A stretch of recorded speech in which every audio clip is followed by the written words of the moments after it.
Good morning बच्चों, good morning सभी लोगों को। तो आज हम लोग कौन सा टॉपिक पढ़ने वाले हैं? आज हम लोग पढ़ेंगे चेंज इन डिमांड। बच्चों, हम लोगों ने प्रीवियस टॉपिक में क्या पढ़ा? Change in quantity demanded. मैंने आपको चेंज इन क्वांटिटी डिमांडेड बताया प्रीवियस क्लासेस में। अच्छा, उसके प्रीवियस क्लास में हम लोगों ने कहां से स्टार्ट किया था? डिमांड क्या है, क्वांटिटी डिमांडेड क्या है, डिमांड फंक्शन किसे कहते हैं, ये सब बातें मैंने आपको बताया। लॉ ऑफ डिमांड बताया। चलो, तो exception to law of demand अभी हम लोगों ने नहीं देखा है, वो हम लोग आगे देखेंगे। अब आते हैं, सर आज आप चेंज इन डिमांड बताने वाले हैं। बच्चों, एक बात समझो आप लोग, डिमांड में दो तरह का चेंजेस होगा, या तो डिमांड इंक्रीज करेगा या डिमांड डिक्रीज करेगा। तो इकोनॉमिस्ट लोगों ने इस टर्म को नाम दिया इंक्रीज इन डिमांड और डिक्रीज इन डिमांड। अब आप एक चीज याद करो, मैंने आपको प्रीवियस क्लास में ये बताया है क्या कि डिमांड के लिए जो फैक्टर रिस्पॉन्सिबल होते हैं वो अदर देन प्राइस होते हैं। Other than price. शशांक, आपको याद है? Yes sir. चलिए, हर्ष आपको याद है? बोलिए। हाँ, अदर देन प्राइस। प्राइस को छोड़कर, अच्छा सर एग्जांपल बताइए तो, प्राइस को छोड़कर कौन फैक्टर होंगे? बच्चों, प्राइस ऑफ रिलेटेड गुड्स, जिसके अंदर मैंने आपको सब्स्टिट्यूट गुड्स और कॉम्प्लीमेंट्री गुड्स के बारे में बताया है। याद आ रहा है आपको? Income of consumer, taste and preference, future expected price, number of consumers, मैंने ये सब चीजें आपको बताई। मैंने बताया ना आपको? तो अदर फैक्टर्स, प्राइस को छोड़कर अदर देन प्राइस बाकी फैक्टर रिस्पॉन्सिबल होते हैं। ओके, कंटिन्यू करें हम लोग। चलो, तो सर आप ये बताना चाह रहे हैं कि डिमांड में दो तरह का चेंजेस आएगा, या तो डिमांड इंक्रीज करेगा या डिमांड डिक्रीज करेगा। इंक्रीज को क्या बोलते हैं? इंक्रीज इन डिमांड, और डिक्रीज इन डिमांड। सर इन दोनों का वजह क्या है? प्राइस? नो नो नो, बिल्कुल नहीं। अदर देन प्राइस यानी अदर फैक्टर्स। हाँ बच्चों, यानी अदर फैक्टर्स। चलिए, अदर फैक्टर्स, अदर्स, आइए अदर फैक्टर मतलब सर बच्चों, price of related goods, income of consumer, taste and preference, future expected price, number of consumers, distribution of income, ये सब चीजें वजह हैं। मैंने आपको बताया है ना, सिंबॉलिक प्रेजेंटेशन है फैक्टर्स का प्रीवियस क्लास में। जिन्हें याद है वेल गुड, नहीं याद है प्लीज आप अपनी कॉपी पलटिए, देखिए प्रीवियस क्लास में मैंने क्या लिखवाया था। चलो, तो शुरू करें। आइए, इंक्रीज इन डिमांड से शुरू करते हैं। चलिए,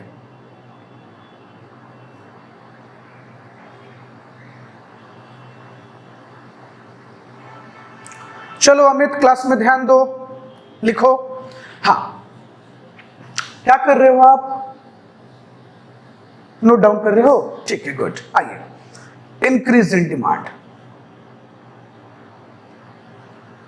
चलिए बच्चों, ये तो आप समझ गए कि इंक्रीज इन डिमांड का मतलब हुआ जब डिमांड इंक्रीज कर जाता है लेकिन प्राइस रिस्पॉन्सिबल नहीं होता।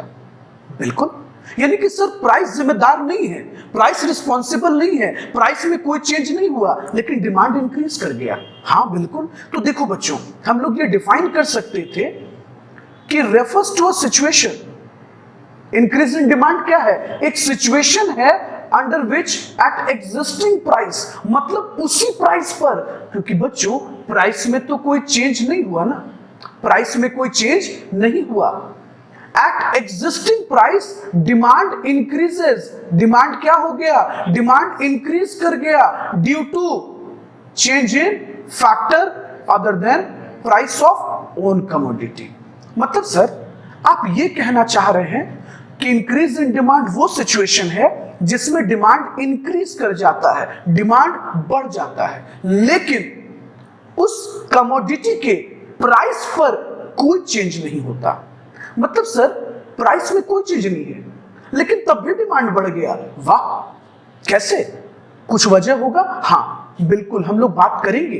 कुछ वजह है, बहुत सारे वजह है, कुछ क्या बहुत वजह है जिसके कारण डिमांड बढ़ता है, लेकिन प्राइस में कोई चेंज नहीं होता। तो देखो बच्चों, समझ तो आप बहुत आसानी से गए, लेकिन एग्जाम में प्रेजेंट कैसे करोगे, इसलिए हम आपको लिखकर समझा रहे हैं कि इंक्रीज इन डिमांड वो सिचुएशन है जिसके अंदर डिमांड तो इंक्रीज कर जाता है due to change in factor other than price. इसका मतलब कि प्राइस में कोई चेंज नहीं हो रहा है, इसलिए मैंने लिखा under which at existing price, उसी कीमत पर डिमांड इंक्रीज कर गया due to change in factor other than price. अच्छा देखो, एक टेबल मैंने बनाया है छोटा सा अपने छोटे प्यारे नन्हे बच्चों के लिए। चलो नन्हे मुन्ने बच्चे, तेरी मुट्ठी में क्या है, डिमांड शेड्यूल देखो ध्यान से, शुरू करें। आ जाओ, प्राइस कितना है शशांक, 10 रुपीज। हर्ष ध्यान दो, प्राइस 10 रुपीज है, क्वांटिटी डिमांडेड कितना है 20 यूनिट, सॉरी डिमांड कितना है 20 यूनिट। प्राइस अभी भी 10 है, लेकिन अब 30 यूनिट हो गया, मतलब प्राइस में कोई चेंज नहीं हुआ लेकिन डिमांड बढ़ गया। प्राइस अभी भी सेम है लेकिन डिमांड बढ़ गया। सवाल है क्यों? सर जरूर कुछ वजह है, अदर फैक्टर में कोई चेंज हुआ, अदर डिटरमिनेंट्स में कोई चेंज हुआ है ना बच्चों? गुड, कोई दिक्कत? चलिए सर एक बात बताइए, ऐसे सिचुएशन में क्या होगा? देखो बच्चों, डायग्राम को समझना। प्राइस 10 रुपीज था, हाँ, लोग पहले कितना यूनिट ले रहे थे 20 बताया ना मैंने, हाँ 20। अभी भी प्राइस 10 है लेकिन अब 30 यूनिट होने लगा। तो ऐसे सिचुएशन में बच्चों जो डिमांड कर्व है ना वो शिफ्ट कर जाएगा, किधर शिफ्ट कर जाएगा? राइट की तरफ, राइटवर्ड शिफ्ट हो जाएगा, है ना? जबकि मैंने आपको एक्सटेंशन में क्या पढ़ाया था, अप डाउनवर्ड मूवमेंट होगा, है ना? डिमांड कर्व में मूवमेंट होता है, एक्सटेंशन और कॉन्ट्रैक्शन में मूवमेंट होता है, जबकि इंक्रीज और डिक्रीज इन डिमांड में शिफ्टिंग होता है। डिमांड कर्व शिफ्ट कर जाएगा। तो बच्चों डिमांड कर्व जो है किधर शिफ्ट कर गया? राइट। तो ये चीज आप हमेशा याद रखना, ये एग्जाम में आपका ऑब्जेक्टिव है। Demand curve shift toward it's right, demand curve अपने राइट में शिफ्ट कर जाएगा। कोई दिक्कत? किस सिचुएशन में राइट में शिफ्ट करेगा? जब डिमांड में इंक्रीज होगा तो वो राइट शिफ्ट कर जाता है। बोलो यहां तक कोई दिक्कत है? अच्छा सर, उस हिसाब से तो ये जो आप हम लोग को अभी बता रहे थे, तो ये हम कह सकते थे कि चेंज इन डिमांड में, वेट, चेंज इन डिमांड में शिफ्टिंग होगा, यानी shift in demand curve, demand curve shift करेगा। इंक्रीज इन डिमांड में राइट शिफ्ट करेगा और डिक्रीज इन डिमांड में लेफ्ट शिफ्ट करेगा। हमेशा याद रखिएगा बच्चों, राइट शिफ्ट, क्योंकि डिमांड के बढ़ने से, देखो बेटा, ये राइट हैंड, ये लेफ्ट हैंड, राइट शिफ्ट करेगा, ओके, और डिक्रीज में लेफ्ट शिफ्ट करेगा, लेफ्टवर्ड शिफ्ट कर जाएगा, और इंक्रीज में राइटवर्ड शिफ्ट कर जाएगा। आगे चले, चलो अब आपके मन में आ रहा होगा कि सर ये बताइए, इतना देर तो भाषण दे दिए, अब ये भी तो बताइए कि डिमांड इंक्रीज क्यों कर रहा है, क्योंकि प्राइस में तो कोई चेंज नहीं हुआ। चलो अच्छा, एक इंटरेस्टिंग बात और बताओ बच्चों, अगर आप इंक्रीज को अच्छे से समझ गए तो आप ऑटोमेटिकली डिक्रीज को भी समझ जाओगे। पूछो क्यों? क्योंकि डिक्रीज में सारे सिचुएशंस उल्टे हो जाएंगे, बात खत्म। तो पहले आप एक तो समझ लो, दूसरा अपने आप क्लियर हो जाएगा।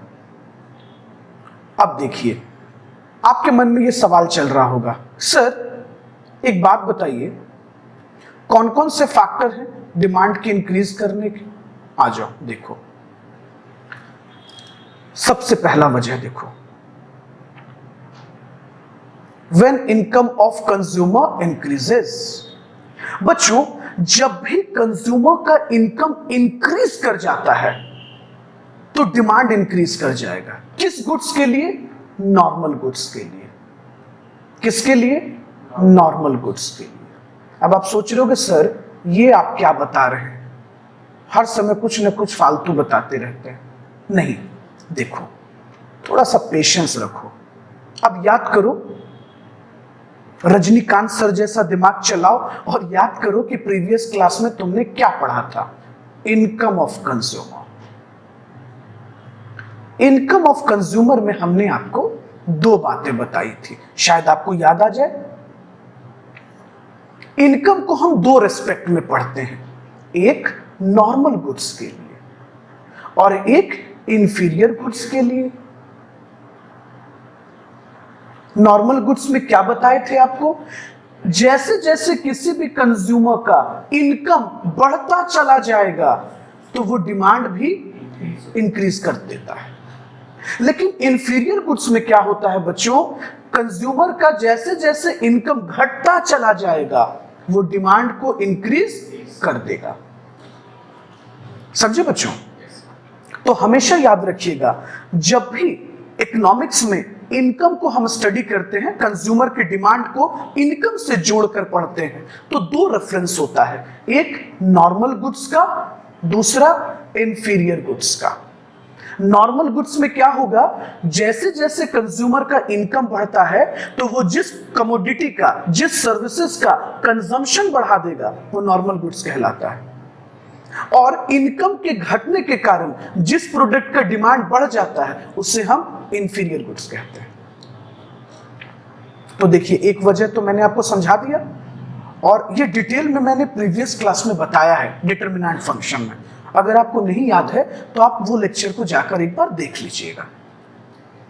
उसके बाद देखिए सब्स्टिट्यूट गुड्स। बच्चों आपको याद है, मैंने आपको जब रिलेटेड गुड्स बताया उस टॉपिक में मैंने आपको यह बताया था कि रिलेटेड गुड्स दो तरह के होते हैं, है ना हर्ष, सब्स्टिट्यूट और कॉम्प्लीमेंट्री। चलिए, सब्स्टिट्यूट और कॉम्प्लीमेंट्री। सर सब्स्टिट्यूट गुड्स क्या होता है?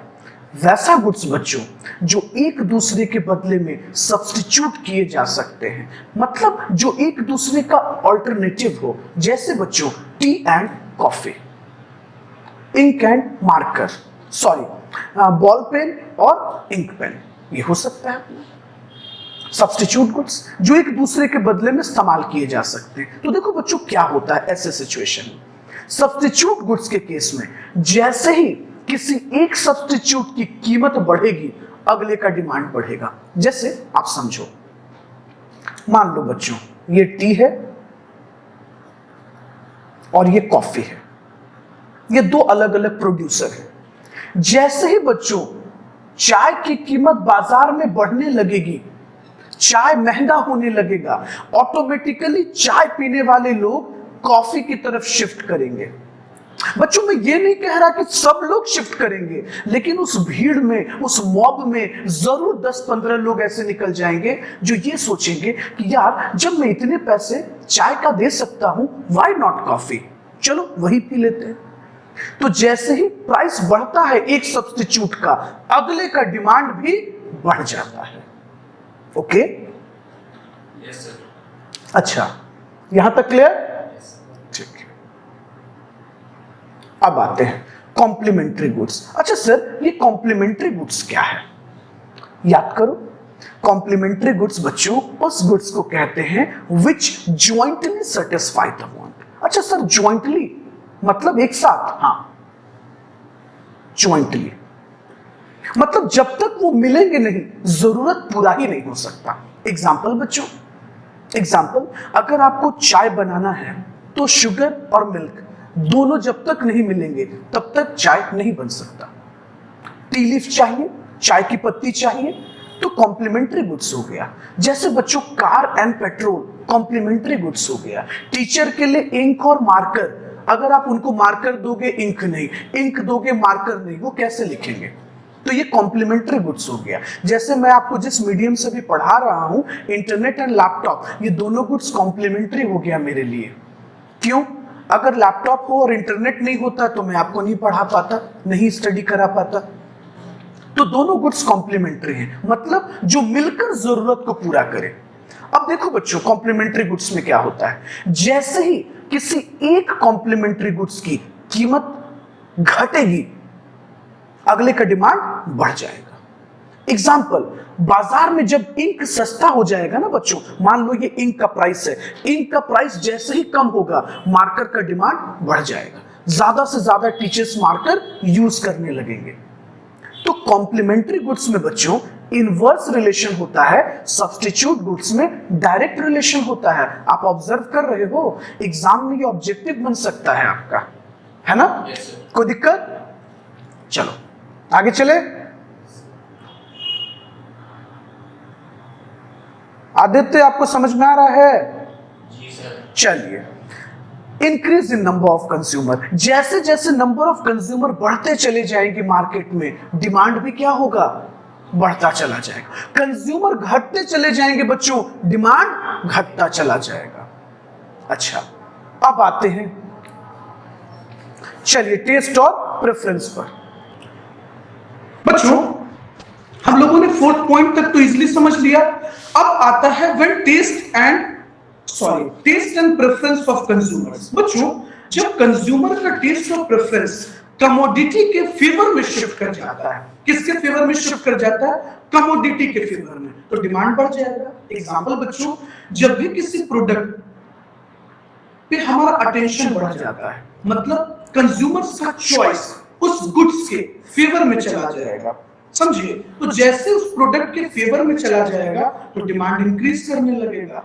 Next, when consumer expect price increase in near future. बच्चों जब भी हम ऐसा एक्सपेक्टेशन कर लेते हैं कि कमिंग फ्यूचर में प्राइस इंक्रीज करेंगे, जैसे बच्चों आपने बहुत बार नोटिस किया होगा किसी प्रोडक्ट को लेकर, जैसे पेट्रोल, अगर बच्चों हमें ये पता हो कि कल परसों आने वाले फ्यूचर में पेट्रोल की प्राइस बढ़ने वाली है, तो हम ये सोचते हैं कि यार हमें रेगुलर यूज है, तो क्यों ना आज हम ज्यादा से ज्यादा पेट्रोल परचेज कर लें। तो ऐसा होता है बच्चों कि जब कंज्यूमर ये जान लेता है या वो अपना एक्सपेक्टेशन लगा लेता है कि कमिंग फ्यूचर में प्राइस इंक्रीज कर जाएगा, तो डिमांड प्रेजेंट में क्या हो जाता है? इंक्रीज कर जाता है। तो अब ये सोचो बच्चों, अगर आप कॉज इंक्रीज इन डिमांड के इन सब वजह को स्टडी करते हो, तो क्यों ना हम डिक्रीज में हर चीज को क्या कर दें? इन्वर्स कर दें। अगर आपसे कोई ये पूछता है कि डिमांड के डिक्रीज होने का वजह क्या है, आप ये कह दो कंज्यूमर का इनकम डिक्रीज कर गया, सब्स्टिट्यूट गुड्स का प्राइस डिक्रीज कर जाएगा, कॉम्प्लीमेंट्री गुड्स का प्राइस इंक्रीज कर जाएगा, नंबर ऑफ कंज्यूमर डिक्रीज कर जाएंगे। तो हर एक चीज को इन्वर्स कर दो, उल्टा कर दो। ओके, चलो एक बार समराइज कर देते हैं स्टार्ट से। इंक्रीज इन डिमांड क्या है बच्चों? सिंपल, इंक्रीज इन डिमांड वो सिचुएशन है जिसमें demand for a commodity increases due to change in factor other than price, मतलब प्राइस को छोड़कर बाकी फैक्टर रिस्पॉन्सिबल है। तो सर प्राइस में कोई चेंज नहीं होगा? नो बच्चों, ऐसे भी आपको मैंने बता रखा है कि डिमांड के लिए कभी भी प्राइस रिस्पॉन्सिबल है ही नहीं। तो सर क्या रिस्पॉन्सिबल है? Other factors. इसका मतलब सर चाहे इंक्रीज इन डिमांड हो या डिक्रीज इन डिमांड हो, प्राइस रिमेन कांस्टेंट। हाँ बच्चों बिल्कुल, ये देखो आप, तो सर इंक्रीज इन डिमांड हो या डिक्रीज इन डिमांड हो, प्राइस रिमेन कांस्टेंट। अमन समझ में आया? इंक्रीज और डिक्रीज इन डिमांड में प्राइस में कोई चेंज नहीं होता, प्राइस रिमेन कांस्टेंट। तो क्या चेंज होता है? सिर्फ अदर फैक्टर में चेंज होता है। और शशांक हमेशा एक ऑब्जेक्टिव याद रखना, इंक्रीज इन डिमांड में डिमांड कर राइट शिफ्ट करेगा और डिक्रीज इन डिमांड में डिमांड कर लेफ्ट शिफ्ट करेगा। कोई दिक्कत? चलो तो नेक्स्ट क्लास में हम आपको डिक्रीज इन डिमांड बताएंगे।